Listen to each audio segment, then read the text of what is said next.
So next na pag-uusapan natin, paano mag-verify using your OKX account. So actually guys, lahat ng mga napag-usapan ko sa mga videos, mga tutorials o kung ano-ano man, makikita naman yan doon sa Telegram natin, sa Telegram group.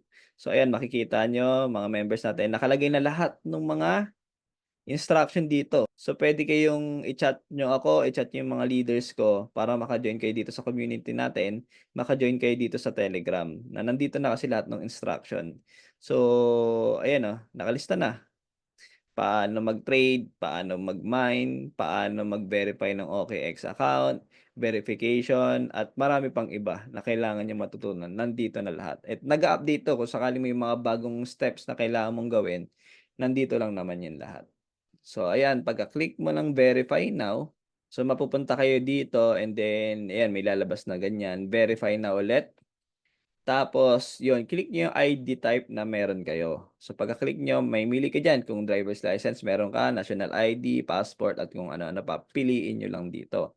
And then next, click niyo yung start ng verification. So pipicturean niyo lang yung ID niyo, yung harap, and then yung likod, tapos ipapaskan yung mukha mo.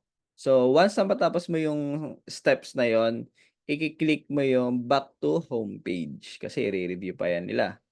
So pagkatapos niyan, click niyo yung status para makita niyo kung na-verify na ba yung account niyo. Siyempre hindi naman agad-agad 'yan, pero minsan agad-agad din. So kapag nakita niyo yung continue verification, i-click niyo 'yan para ituloy yung pag-verify niyo sa account ninyo. So step 9, check yung box sa baba kung hindi mo na kailangang palitan yung mga details mo, and then next, fill up niyo yung address niyo. Mas maganda kung permanent address.